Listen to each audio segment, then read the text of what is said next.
One is I tend to worry a lot about a lot. I tend to think thoughts that my inner being doesn't think, which results in a feeling of worry to me, which is my indicator that I'm off base from who I really am. Absolutely. So our answer to that is don't do that anymore. What's next? Thank you. That's the catch it early is really our answer. Absolutely. Catch it early. Notice that you don't like it, and then notice when you start down that road, catch it early.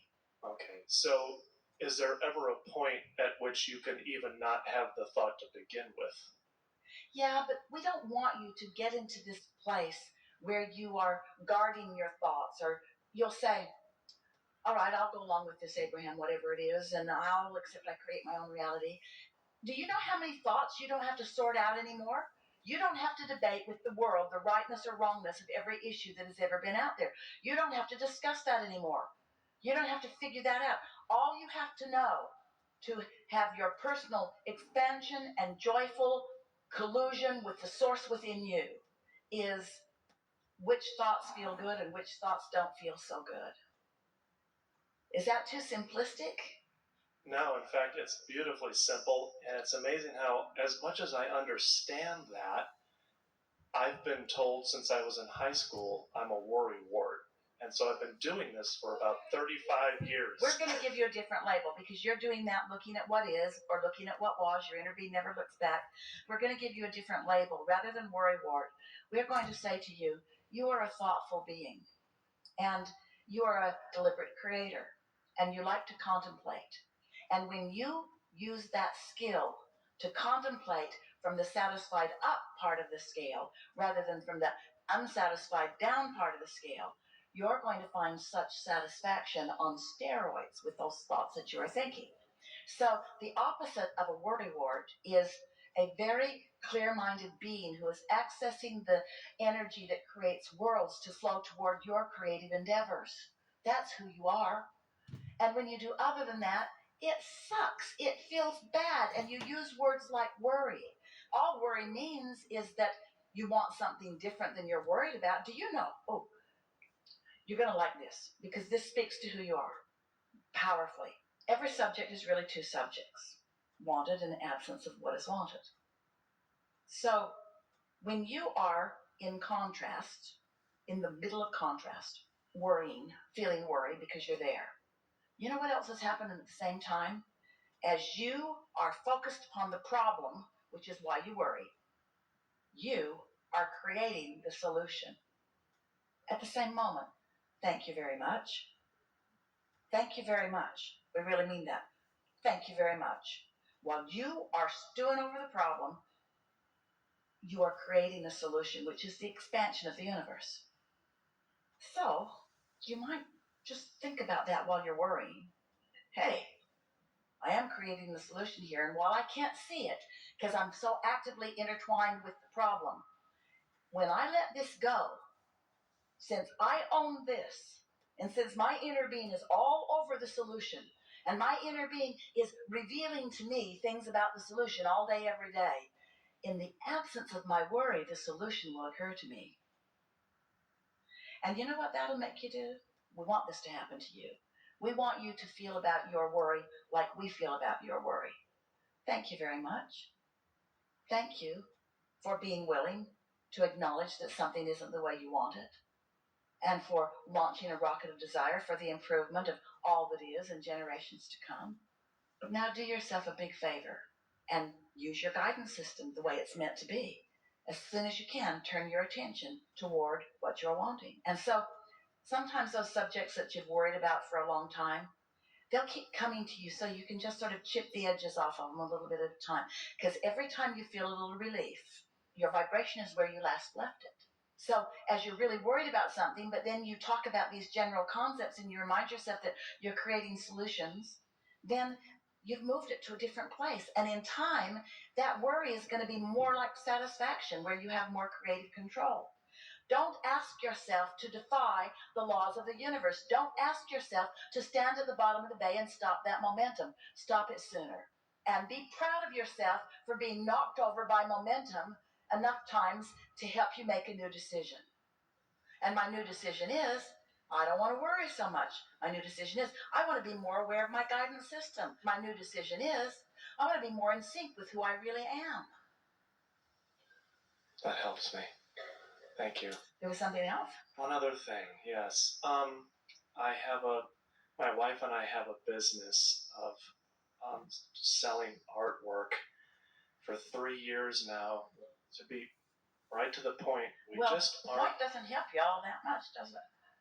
Because you're about to activate a what is that you don't like. Yeah. And because you're doing it with Abraham, you think you're going to get away with it.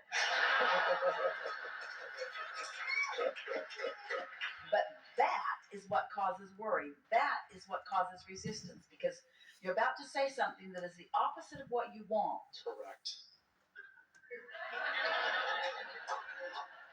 So try something new here. What do you want relative to your business? We want to sell artwork. One day there was someone sitting in the hot seat who had a house they wanted to sell. Been on the market for a while. And we said, why do you want to sell it? And they said, because it's too small for us. It's getting kind of run down. Some of the things don't work anymore. And we said, so this is the advertisement you're sending to the universe.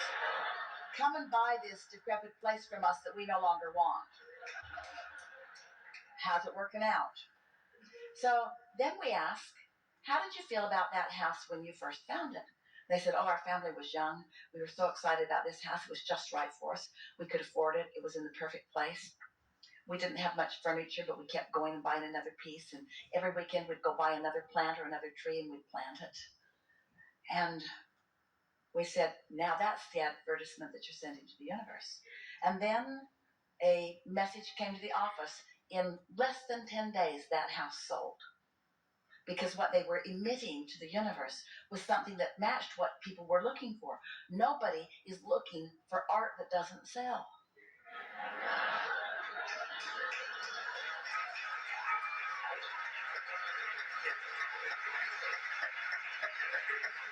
They're looking for beautiful art that you've found from around the world. They're looking for beautiful art that you feel the resonance with.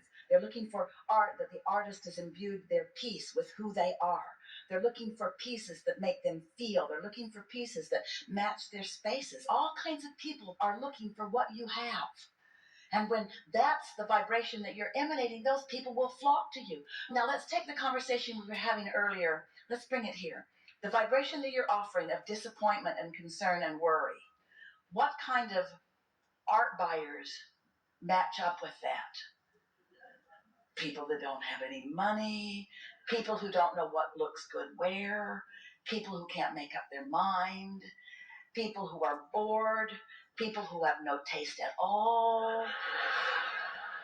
Really, you see what we're getting at? If you're emanating that vibration, then that's what you're rendezvousing with. People who can't get out of bed, people who don't get in their car and go anywhere, people who just want to watch TV all day. But when you send this advertisement to the universe, when you get excited about your gallery, when you get excited about your pieces, when you feel the beauty of them and you feel the appreciation for the creation of them, and that's what you're emanating, a whole different segment of society will come to you. And it doesn't matter by what path you think they're going to come, because they don't ever come through the path you think they're going to come. Somebody will tell somebody, will tell somebody, will tell somebody, will tell somebody. All kinds of inspiration will come to you. And the process of enlivening your path will be a life-giving process to you too. You'll look back on those days, because you know what you remember most? You remember most, even though we're not encouraging you to spend very much time remembering. You remember when momentum is beginning. You remember those moments from relief into some momentum. And hear this. This is the most significant thing that we've said all day. When you find yourself comfortably resting in satisfaction, where you are in the control of whether you go more or less satisfied. In this satisfied end of the equation, where there's no resistance, momentum picks up speed so quickly. So quickly. You know why? Your inner being's all over it. That's what your inner being's been knowing. And when you know, when you turn in the direction of what your inner being knows, whoa, that's why people will say, I languished all my life and then I had my breakthrough and I was an overnight success. And we say, no, you weren't. You had all that contrast that set you up for that. But you don't have to pay any more price. You've already created it. It's in your vortex. Now just let it rip. Okay.